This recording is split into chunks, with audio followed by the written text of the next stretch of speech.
And once again, welcome back to Notre Dame Day. I am Bob Montgomery. Our next guest is an assistant professor of aerospace and mechanical engineering and the principal investigator at Notre Dame's Wearable Robotics Laboratory, where he and a team of graduate and undergraduate students work together to research and design the future robotic prosthesis as well as exoskeletons.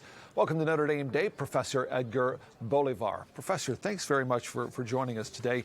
You are from UT Dallas. That's where you got your degrees. What brings you north to South Bend and Notre Dame? Absolutely. Well, thank you, first of all, for welcoming here. I came to Notre Dame mostly because of the Robotics at ND group. So it's a group of about 50 people, including graduate students and faculty. All of us, we work in robotics, so that was appealing to me. Nationwide, it's not easy to find groups of that magnitude that collaborate in terms of robotics, so I found that was a strength. In addition to that, there was a lot of coherence in the offer. In the tenure track process, it could be challenging. It's a lot of time commitment. And so they gave us the resources to go there. So it was coherent with the expectation of high performance. You are working in an area that actually has some ties to this region with the prosthetic industry based in Warsaw, Indiana, which is not too far from here. Right. But that's generally considered the more standard prosthesis. What you're working on is very different. It actually has computational sort of applications, and it's essentially a smart prosthetic. Explain how that's going to work. What kind of impact could that have?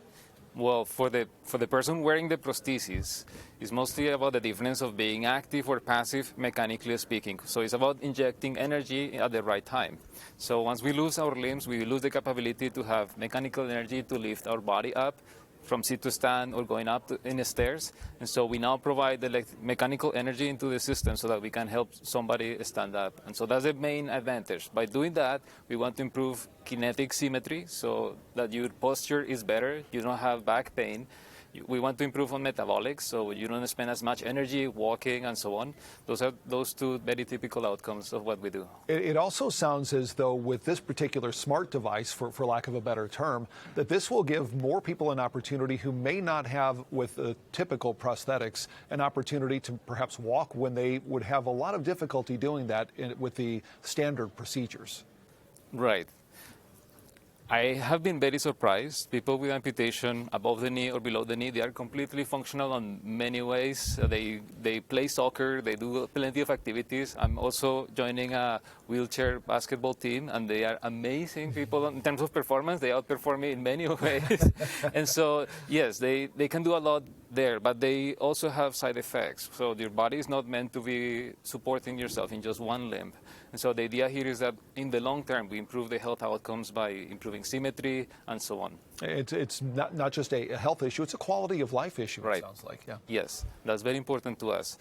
It's in combination also with the comfort of the prosthesis. Having the motor is not going to solve the problem completely. You need to also think about the interface with the body. The socket, right now, the interface that we use to connect with the prosthesis is rigid.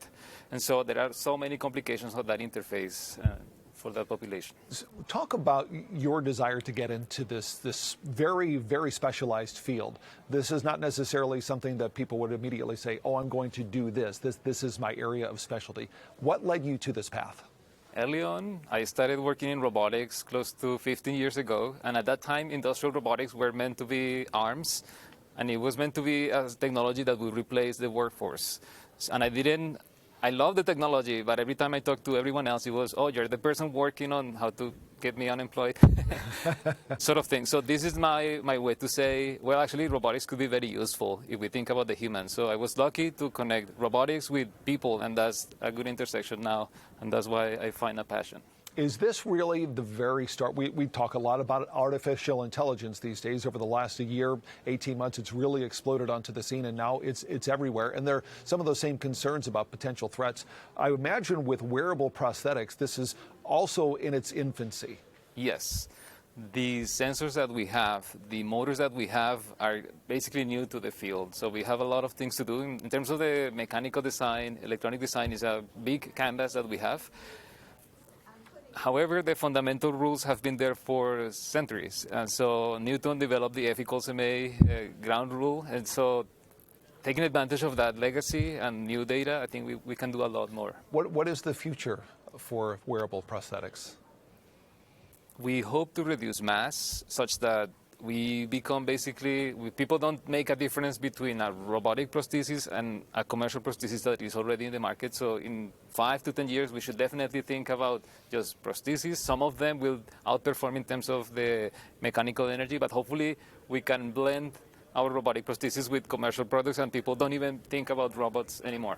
So specifically at Notre Dame, this highly specialized, very advanced lab, what is your goal for this laboratory?